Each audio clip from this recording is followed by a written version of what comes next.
بتاع الاتحاد الدولي لكره القدم، وكلنا كنا مستنيين وفقا للوعود ووفقا للكلام اللي اتقال من المهندس هاني ابو ريده ان احنا جايين ان شاء الله باذن الله تصنيف اول. جايين تصنيف اول، يعني احنا بنتكلم مين؟ عضو المكتب التنفيذي بالاتحاد الدولي لكره القدم مهندس هاني ابو ريده، عضو المكتب التنفيذي بالاتحاد الافريقي لكره القدم مهندس هاني ابو ريده. خلاص خلصت الموضوع، محسوم. يعني احنا هنفتي احنا بقى، ولا احنا هنفهم اكتر من الراجل اللي موجود جوه الاتحاد الدولي وموجود جوه الكاف؟ لا، مش هنفهم اكتر منه طبعا. لا احمد شريف هيفهم الراجل اللي يعني مكسر الدنيا في موقع الكوره بقاله 600 سنه عمال يتكلم في الموضوع ده، ولا حتى كمان الشاب الواعد حسام حسن اللي كل شويه يروح لهم اتحاد الكوره ويقول لهم يا جماعه والنبي عشان خاطرنا والماتشات الوديه واهتموا بيها وزودوا الرانكينج بتاعنا واعملوا الناس دي كلها ما بتفهمش اي حاجه في اي حاجه. مهندس هاني ابو ريده هو اللي بيفهم كل حاجه، فاحنا كان عندنا ثقه في مهندس هاني ابو ريده. فالتصنيف طلع النهارده حضرتك انه مصر في المركز الثاني او في التصنيف الثاني والسابع افريقيا. فالناس بدأت تتكلم في فكرة انه هنصعد ازاي، هنروح ازاي كاس عالم. خلينا نبقى امنا يعني نبقى قدر المستطاع نبقى مهنيين جدا في الكلام اللي احنا بنقوله، مهنيين جدا يعني. باختصار شديد، وانا مسؤول، وانا بتابع الكرة الافريقية وبشوف الناس بتصعد ازاي، في ايدي حاجة من الاتنين. في ايدي ان انا اتجاوز عقبة واسهل الامر عليا، علشان بس ايه، في مجموعه من هواة التطبيل، في ناس كده سبحان الله، هي كده، هي صنفها كده.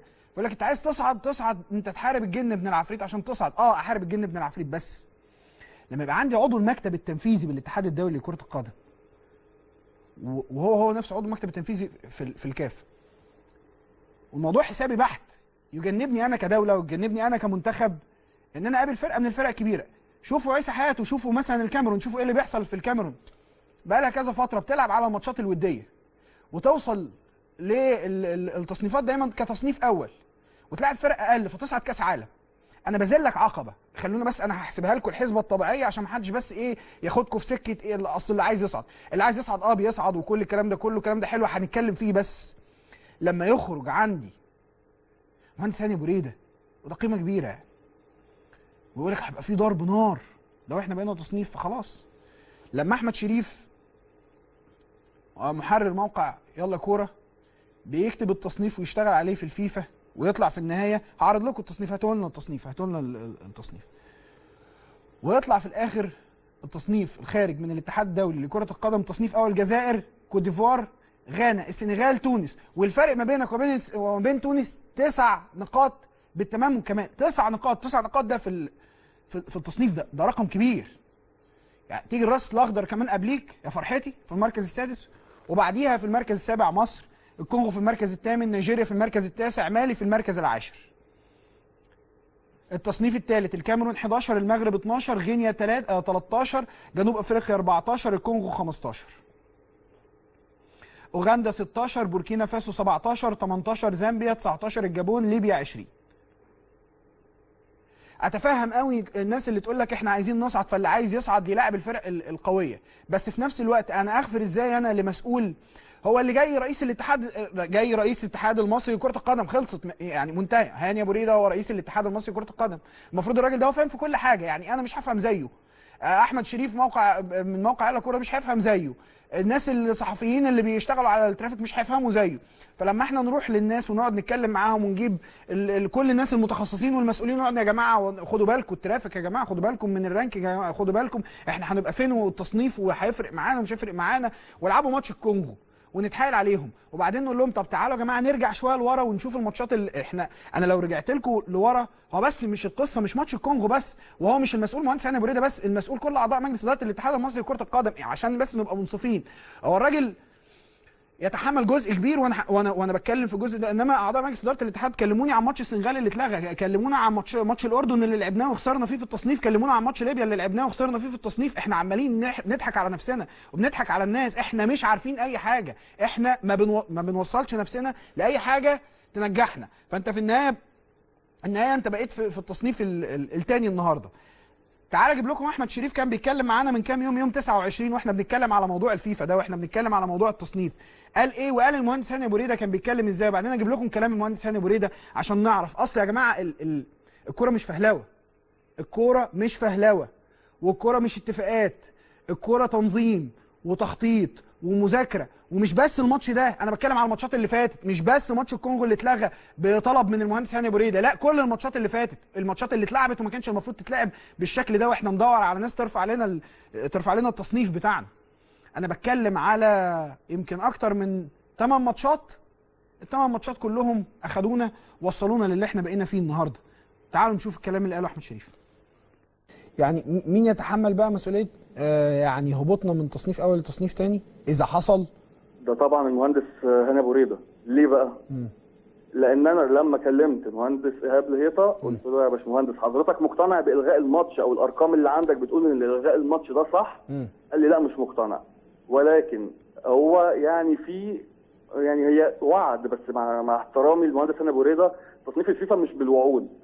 في وعد يعني هو وعد الجهاز الفني ان احنا في حاله الفوز على تنزانيا ان احنا هنبقى تصنيف اول. هي بالوعود ولا بالمجموعات؟ يعني هو الفكره تصنيف الفيفا مش بالوعود يا سيدي ماشي، يعني هو وعد، يعني هو وعد خلاص، يعني هو هينفذ، يعني احنا نيجي نحسبها ارقام.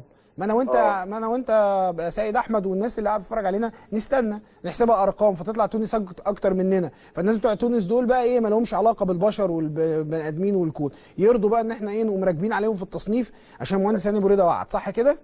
اكيد ده عمره ما هيحصل طبعا يا سيدي، مش وعد. انا اتمنى يكون في اي معلومه عند المهندس هاني ابو ريده احنا ما نعرفهاش، يعني اتمنى، دي حاجه في صالحنا والله، يعني حاجه يعني مش هزعل منها اكيد، بس رقميا والفيفا بيحسب بالارقام. مفيش الكلام ده، مفيش وعود. دي حلقه يوم 29/5 اللي فاتت دي. طب يا باشمهندس هاني احنا بقينا تصنيف تاني، وحضرتك وعدت يا فندم انه احنا هنبقى تصنيف اول واحنا مالناش دعوه، فمن فضلك يا فندم احنا دلوقتي تصنيف تاني، وحضرتك وعدت انت عضو المكتب التنفيذي للاتحاد الدولي لكره القدم، وقلت في تصريحات رسميه انه احنا هنبقى في التصنيف الاول. من فضلك يا فندم خرجنا من الازمه اللي احنا موجودين فيها دي طالما حضرتك موجود. مش حضرتك قلت كده؟ تعالوا نشوف.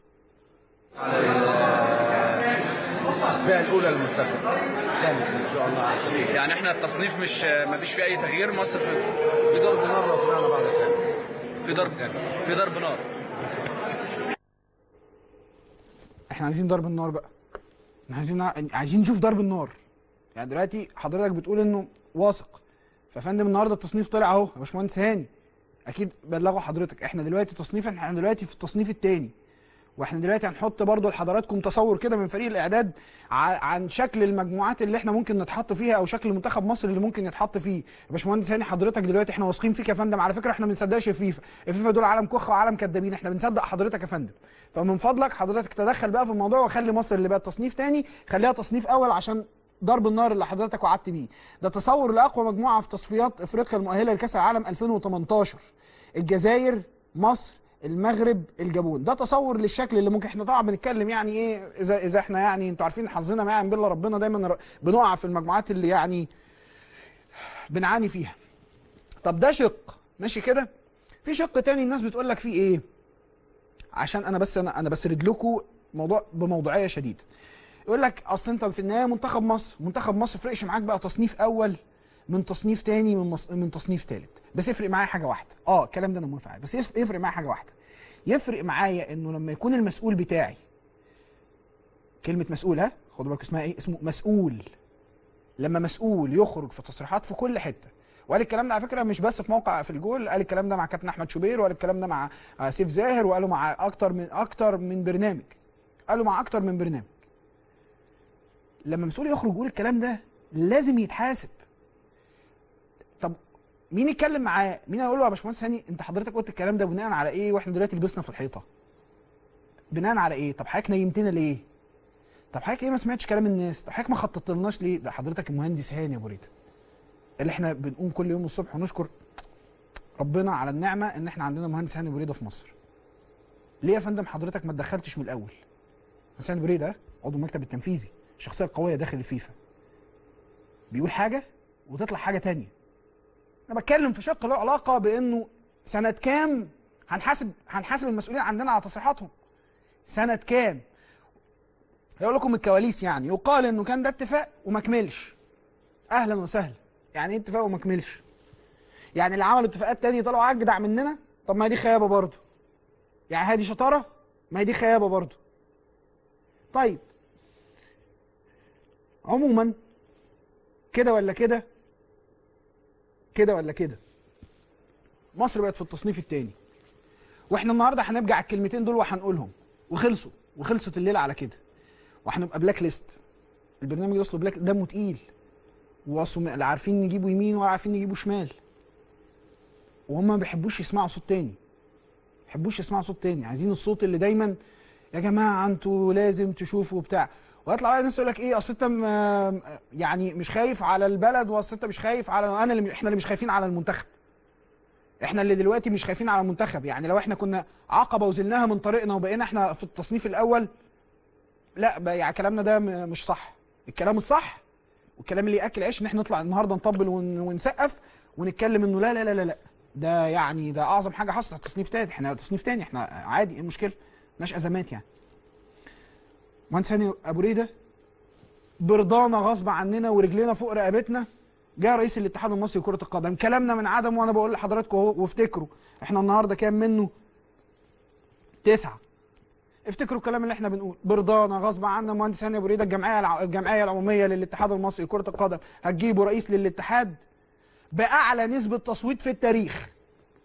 تاني، باعلى نسبة تصويت في التاريخ. ولا هيفرق معاك الكلام اللي احنا بنقوله، ولا هيفرق حتى كمان انه الموضوع يتفهم على انه نقد ده لصالح البلد، وانه لما يبقى حد بحجم الراجل ده يطلع يتكلم ويقول ان احنا هنبقى تصنيف اول وبيعد الشعب المصري ان احنا تصنيف اول، انه الكلام ما يحصلش كده.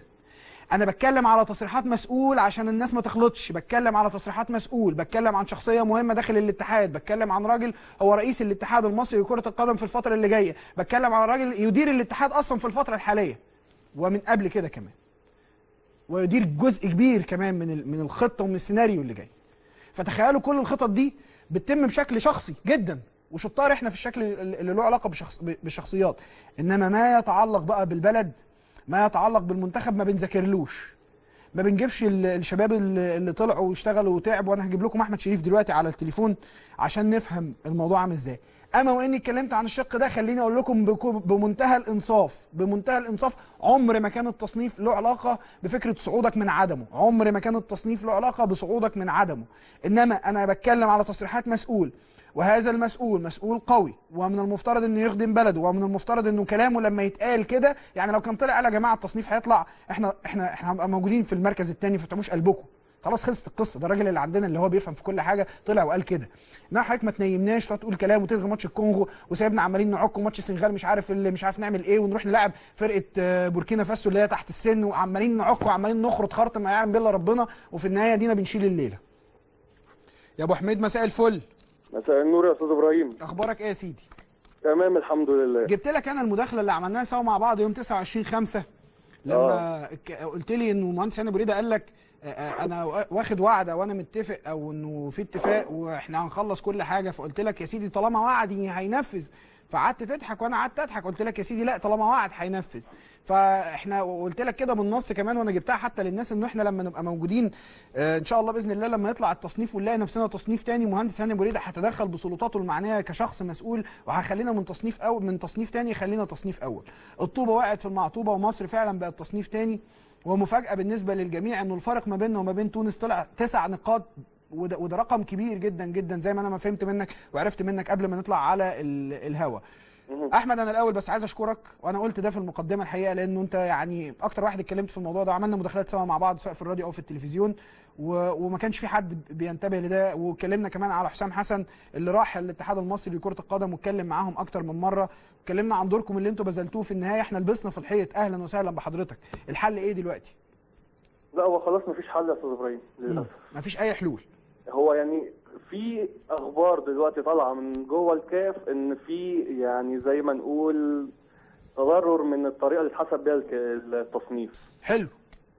ازاي بقى؟ ولكن يعني هو الفكره ان يعني الوعد اللي كان واخده من باشمهندس هاني ابو ريده ان الحساب بتاع الفتره دي مش يعني مش هنشيل منه الفتره اللي هي من 2 يونيو ل 7 يونيو.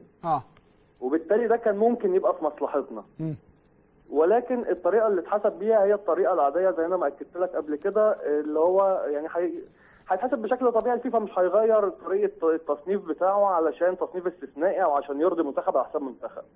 ولو ده كان حصل الاتحاد التونسي زي انت ما قلت قبل كده مش هيسكت. فبالتالي يعني غالبا بنسبه 90% الفيفا هيرفض الموضوع ده، اللي هو اصدر التصنيف بتاعه خلاص بشكل رسمي. المشكله ان احنا حتى ترتيب سابع مش سادس، يعني سابع. حتى كاب فيردي يعني كاب فيردي بقت اعلى من مصر دلوقتي. طب احمد انا عايز اسالك حاجه، ازاي اتحسب؟ يعني ازاي تسع نقاط كامله؟ وبعدين الجانب التونسي لو تلاحظ في هدوء تام الفتره اللي فاتت كامله، وانهم يعني مش عاملين زينا هيصه كده، الناس هاديه جدا، ورغم ان هم كانوا تحتينا في التصنيف دخلوا التصنيف ده وطلعوا معدينا، وبعدين ما لعبوش ماتش ودي. انا عايز افهم، هل الموضوع الى هذه الدرجه احنا ما عندناش اي معلومه؟ احنا عندنا جهل تام باللي هيحصل، والناس في تونس عارفه كويس ان هم موجودين في التصنيف، هينطوا التصنيف الاول. هو يعني هقول لك يا استاذ ابراهيم، خلينا نبقى صراحه مع بعض. يا ريت. يعني اللي ما يعرفش طريقه التصنيف طبيعي هينضحك عليه. بمعنى ان انت ما تعرفش الاليه بتاعت التصنيف بتبقى ماشيه ازاي، ما تعرفش طريقه الحساب بتاعت النقط ماشيه ازاي، ما تعرفش طريقه ترحيل الايام من فتره لفتره بتبقى عامله ازاي. فطبيعي اي مسؤول هيجي يقول لك انا هعمل كذا كذا وده في مصلحتك، انت هتصدقه. ده للاسف اللي حصل معانا. المهندس هاني ابو رضا مع احترامي الشديد ليه جدا ما عندوش معلومه ازاي التصنيف بيتعمل. عضو المكتب التنفيذي للاتحاد الدولي ما عندوش معلومه؟ بالظبط، للاسف. اللي واضح من كلامه ان هو يطلع في تصريح امبارح يقول احنا ممكن نبقى تصنيف تاني، ده في حاله ان الفيفا لو اضاف الماتشات اللي هي من 2 يونيو ل 7 يونيو او 8 يونيو. ويطلع في تصريح تاني قبليها يقول لا الماتشات دي مش هتنضاف. ويطلع في تصريح ثالث قبليها يقول لا يا جماعه ده احنا تصنيف اول سواء انضافت او ما انضافتش. طب ممكن تخليك معايا يا احمد انا عايز اعرض لك حاجه من جريده الشروق التونسيه وكمان من اكتر من جريده. شوف هما كانوا بيتكلموا امبارح، يعني انا هعرض لك دلوقتي حالا. قال لك ايه في الشروق التونسيه؟ لا يا جماعه، الشروق التونسيه قال لك غدا، ركزوا معايا والنبي الله يخليكم يا جماعه، الشروق التونسيه ايوه كده، قال لك غدا صدور التصنيف الاستثنائي للفيفا، ده الكلام ده امبارح، نحو استعاده المنتخب للمركز الخامس وتصدر احدى مجموعات المونديال. ده احنا نايمين في العسل خالص. هم حاسبينها صح. طب شوف بقى اللي بعديها كمان، هجيبها لك كمان من تونس، من جريده من صحافه اليوم كمان التونسيه. قال لك نصا تونس في المستوى الاول في تصفيات المونديال. ده احنا في الكنافه خالص. هم عندهم المعلومه الصح. ليه؟ لان المسؤول اللي عندهم اللي وصل له المعلومه بيعرف يحسبها. انما احنا عندنا لا، احنا عندنا يعني المسؤول اللي عندنا للاسف ما بيعرفش يحسبها. يعني وفي مسؤولين عندنا، يعني المهندس ايهاب لهيطه، يعني انا اثق تماما ان هو بيعرف يحسب الحسبه بتاعت التصنيف. تمام. ولكن ممكن يكون تاثير الباشمهندس هاني ابو رضا اعلى شويه للاسف. فده بدوره هو، يعني المعلومه وصلت للمهندس هاني ابو رضا، اقنع بها المهندس ايهاب لهيطه. يعني انا مش عايز اقول لك ان انا امبارح يعني من التصريحات بتاعت المهندس هاني ابو رضا ان انا شكيت في نفسي. هو انت بس اللي شكيت في نفسك؟ انا شكيت في نفسي بصراحه. انا قلت لا احنا البلد كلها ماشي، البلد كلها كانت رايحه في اتجاه، ومهندس هاني ابو رضا اخذنا كلنا في الاتجاه الثاني. احنا اخر مداخله احنا عاملينها سوا مع بعض قال لك خلاص في اتفاق. انا عايز اقول لك انه يعني بعدين نبقى يعني لكل مقام مقال. طب كمل يا ابو حميد كمل. بس فهي المشكله دلوقتي اللي ادى للفرق ال9 نقط اللي انت بتتكلم فيهم دول كلهم هو اليوم اللي صدر فيه التصنيف. بمعنى ان التصنيف الشيت اللي وصل لنا من الفيفا بيقول ان التصنيف طلع على يوم 7 يونيو. 7 يونيو دي تفرق عن 8 يونيو. بمعنى ان في ماتشات بتترحل. يعني عندنا مثلا ماتش زي تونس وبلجيكا، ده ماتش تونس خسرته وبالتالي خدت منه 0 نقطة. تمام. بس لما تبقى 0 نقطة وانت الاجمالي بتاعك بينضرب فيه 50%، بيبقى تأثيره غير لما الإجمالي بتاعك بينضرب في 30%. طيب من الإنصاف يا أحمد، معلش من الإنصاف برضو، عشان أنا أحب قوي أبقى يعني راجل مهني جدا، حتى أنا بنتقد يبقى عندي إنصاف. من الإنصاف إن إحنا نقول للناس ونفهمهم إنه مش ماتش الكونغو بس هو اللي تسبب في تأخرنا في التصنيف، وإنه كان في ماتش الكونغو بس. صح كده؟ لا مش ماتش الكونغو بس. طيب من فضلك وضح. ماتش الكونغو وماتش بوركينا وماتش ليبيا. نعم؟ يعني هقول لك ماتش البداية خالص في ماتش مصر وزامبيا شهر أكتوبر اللي فات. الماتش ده احنا حذرنا قبل ما يتلعب برضه، وقلنا الماتش ده لو اتلعب هيتخصم مننا عدد نقاط كبير. وده اللي حصل. احنا كنا داخلين ماتش زامبيا ده عندنا 620 نقطة. لكن بعد الماتش في التصنيف اللي بعديه على طول لقينا نفسنا 583 نقطة. ده اللي قطم ظهرنا. لا ده في غيره. يعني ده في حوالي خصم 37 نقطة تقريبا. طيب انا بس عايز الناس تركز، قوي في الكلام اللي انت بتقوله ده، عشان المسؤولية هنا مش ملقاه بس على هاني ابو ريده، احنا بنتكلم على تصريحات مسؤول برضه اهو، بحط تحتها مليون الف خط. مش ملقاه على هاني ابو ريده بس، على هاني ابو ريده وعلى جميع اعضاء مجلس اداره الاتحاد المصري لكره القدم في الفتره اللي فاتت كلها، لان الماتشات والعك اللي حصل في الماتشات ده كله احنا بنتحمله النهارده. اتفضل يا ابو حميد كمل. تمام. المباراه الثانيه هي مصر والاردن. مصر والاردن دي برضه حذرنا منها. خسرنا الماتش ده، اتخصم مننا 37 نقطه. 37 نقطه يعني 37 و37 كده حوالي احنا دخلنا في 64 نقطه او 74 نقطه. انا بعرض لك اهو جزء من الماتش. عندنا ماتش مصر وليبيا، ده رغم ان احنا كسبنا وحذرنا برضو منه قبليه. كسبنا، اتخصم مننا 15 نقطه. ماتش مصر وبوركينا اللي هو طبعا بوركينا جت لعبتنا فيه بفريق الشباب بتاعها، بس دي مش مشكلتنا دلوقتي. تمام. ده خدنا منه نقطه واحده. بمعنى ان انت لعبت ماتش كامل اتحسب عليك ماتش بيتقسم عليه اجمالي النقط بتاعتك، كل اللي انت خدته منه الاستفاده كلها كانت نقطه واحده بس. تمام. ده غير ماتش مصر والكونغو طبعا اللي هو الاخراني ده، واللعبه اللي حصلت فيه اللي هو اتلغى، وكينيا مع تنزانيا طبعا تصنيف تنزانيا قل بعد التعادل في الماتش الودي بتاعهم، فده كمل علينا. يعني احنا كده حوالي 5 أو 6 ماتشات. طيب. يعني احنا نزفنا كام نقطه كده في ال8 ماتشات كده؟ تقدر تقول لي يعني الاجمالي؟ احنا ادي يعني كده 74 حوالي 90 نقطه. 90 نقطه 90 نقطه 90 نقطه. ده غير ان احنا ما حسبناش مصر والكونغو. ده اذا ما حسبناش ماتش مصر والكونغو. طيب كان ممكن تجنب كام نقطه منهم يبقوا في صالحنا على الاقل؟ كلهم. احنا كنا ركبنا التصنيف الاول براحتنا. يعني احنا المفروض ان احنا يعني ضامنين تصنيف اول كده زي السنغال مثلا وغانا من شهر 3 تقريبا او شهر 2. لو الماتشات الوديه دي كلها ما كانتش اتلعبت او كانت اتلعبت مع منتخبات ثانيه اعلى في التصنيف. لكن هي الفكره كلها ان يعني المسؤولين اصروا ان هم يلعبوا الماتشات دي. احنا في الماتشات دي يا استاذ ابراهيم كلمنا المهندس ايهاب ليطه وكلمنا الكابتن اسامه نبيه وشرحنا لهم الموقف. يعني في ماتشات قالوا مش هتنضاف للتصنيف. دي مش قصه جهاز فني، ما احنا عارفين ماتش الكونغو ده والغائه كان اتجاه من المهندس هاني ابو ريده اذا كان الراجل لا ما بتكلمش على الكونغو، انا بتكلم على ليبيا وبتكلم على الاردن. ليبيا والاردن. طب كمل. انا اسف الماتشات دول بالذات. احنا كلمنا الكابتن اسامه نبيه وقال لي نصا الماتشات دي مش هتنضاف للتصنيف. قال لك كده؟ قال لي نصا الماتشات دي مش هتنضاف للتصنيف طالما مش في مصلحتنا. الجمله اتقالت زي ما بقولها لك كده. كلمنا المهندس ايهاب لهيطه، الراجل سمع مننا، سمع الارقام، يعني وصل في الاخر انها ايه خلاص مش هنضيفها طالما هي مش في مصلحتنا وهندرس الموضوع، بس نسبه كبيره برضو مش هنضيفها. للاسف اتفاجئنا بعد صدور التصنيف بعد الماتشات دي الوديات انضافت. مع كل ماتش نقط كانت بتقل مننا. احنا دلوقتي حوالي يعني احنا التصنيف الاستثنائي ده 635 نقطه. احنا كان زماننا ممكن نبقى مرتاحين في بدايه ال 700 او 600 حاجه و90 600 حاجه و80. كان زماننا بره الحسبه دي خالص. احمد انا بشكرك شكرا جزيلا وبتمنى لك التوفيق، واحنا للاسف يعني هندفع الثمن والثمن ما هوش سهل. باشمهندس هاني حضرتك ما تشغلش بالك بينا، انت حضرتك هتيجي رئيس الاتحاد المصري لكره القدم، تيجي غصب عننا وغصب عن الناس وغصب عن اي حاجه، الجمعيه العموميه هتجيبك. سيبنا احنا ننتقد على الاقل يبقى في صوت، يعني حضرتك هتسمع اصوات